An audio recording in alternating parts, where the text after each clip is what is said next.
Ladies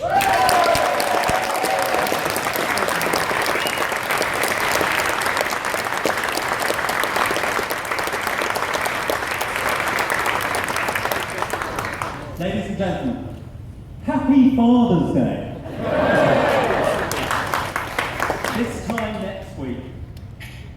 This time next week, the debate will be over. We, the people, will have spoken, and with hard work, passion, dedication to our cause, and good fortune, will have changed the course of history for good. We'll create new worlds based on cooperation, where our mutual interests are shared, and a world where our differences are respected. Now, whilst the Remain camp do fear-mongering, I do fishmongering. And the media loves our sound bites where we explain that last year, due to EU red tape, we had to spend thousands of pounds reprinting all our packaging so that a packet of Foreman's smoked salmon could have an EU warning sign printed on the back saying, "Contains fish." I mean, I sometimes think that EU should have a big warning sign above it saying "contains nuts."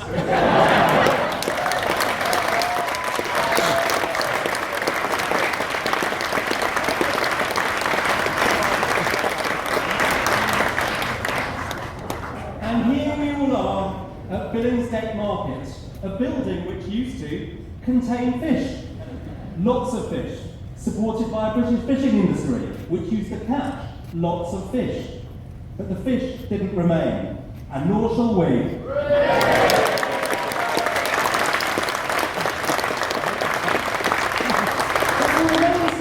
I love quoting acronyms of all these august institutions who support their cause. The IMF, the CBI, the OECD, and so on. All those letters, like alphabeti spaghetti. Not surprising they spell disaster. Funny, isn't it, how they haven't quoted the one acronym belonging to our Chancellor, George Osborne. You'd think with the initials GO, he might support the Leave side. Every time George announces a budget, 2 minutes later it goes into reverse. First it was the pasty tax, this week it was the porky tax. If somebody, and there's economists too, they only deal in theory. Well, I'm a businessman and I deal in reality.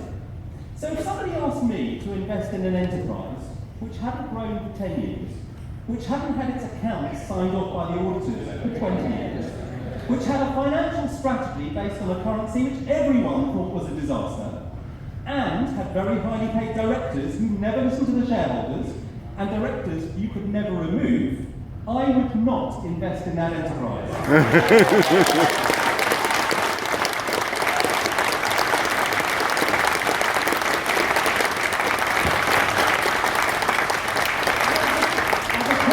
You should not invest in that enterprise. It's totally irresponsible. But then they say, but it's important to have a seat at the table. Well, would you want a seat at the table when the table's on the Titanic? I think I'd rather leave the captain's cabin and grab a seat in the lifeboat. And encourage all the others to do the same. And then they talk about trade deals. It has taken the EU 10 years to reach a trade deal with the USA. Sorry, 10 years not to reach a trade deal with the USA. And guess what? Trade with the USA still happens. Perfectly well. Because trade deals do not mean trade. Can you imagine if businesses took 10 years to strike deals? I mean, the whole global economy would collapse. These bureaucrats don't have a clue about the real world. And we're all being ripped off by all these expensive bankers and lawyers who advise them and charge by the hour. Or maybe it's by the year. The Remainers keep asking us, what's it going to be like when we leave? Well, with less red tape and without being tied to a deadweight currency, the answer is simple. How about better?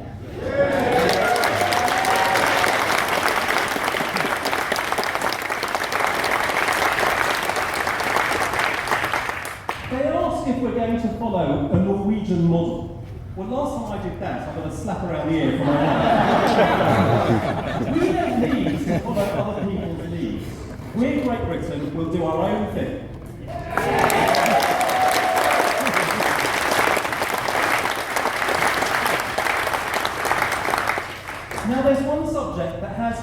huge amount of consternation in this debate, immigration. And the emotional side of the argument has blinded the Remain camp to any sense of rationality. Can I make it 1000% clear? I have absolutely no problem with immigration. Indeed, my father was a Holocaust survivor who came here as a child, having spent many of the war years in a Siberian prison camp. I positively welcome immigration.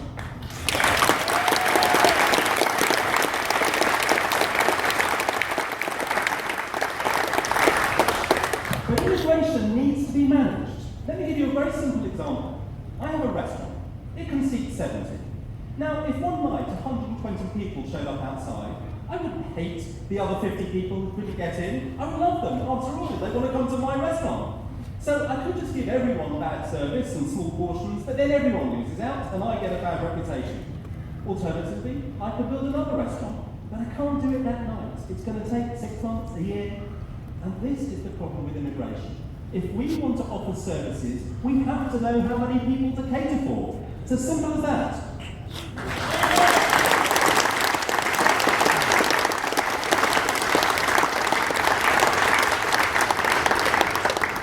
And as an aside, you must all come down to my restaurant. We're not on the same So I say, we have absolutely nothing against the people of Europe, or indeed any of the countries of Europe, or any country. We just don't like the self-serving way in which it's all run, one huge gravy train. Think of it like this. We love football, we just hate FIFA. The people running the EU have had it too good for too long, and as they won't go, we will.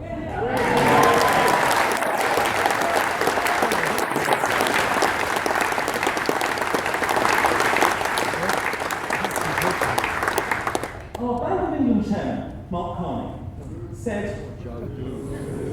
if we leave the EU, the pound will collapse. Well, here's my prediction as a businessman, Mr. Carnage.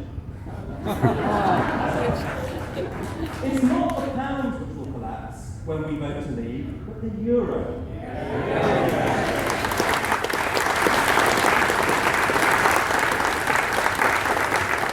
There will be cheap holidays in Europe for all our Brits when we leave, and whilst we're there, we can tell all our European friends how we achieve the freedom that they want too, and empower a people's revolution across the continent against the self-serving, unaccountable, undemocratic, and frankly, unimpressive elite.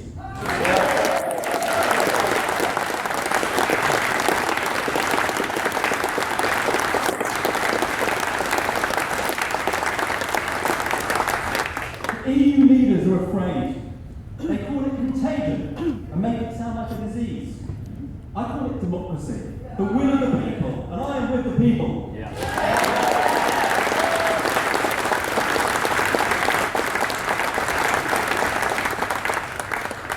The 20th century was America's century, and people say blithely that the 21st century will be China's.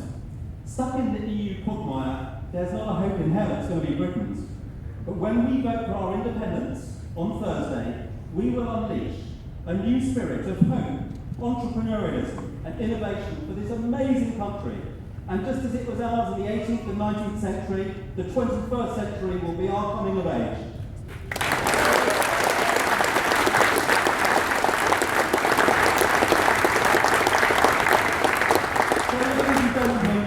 Leaving is not goodbye Europe, it's hello world.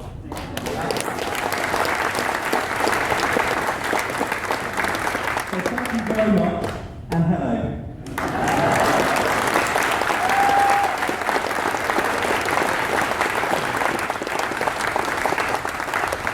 And hello to a great speaker who wasn't on the original agenda. We're delighted to have him. I worked with him about 25 years ago. One of the great political thinkers of our time, Steve Hilton.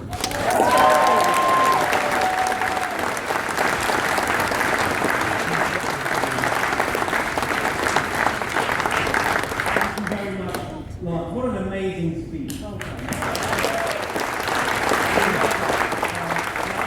going to take up too much of your time. I know to continue with the fish analogy that you're very anxious to get to the end of the line, and I don't want to keep you from that. Now, some of you may know I used to work in number 10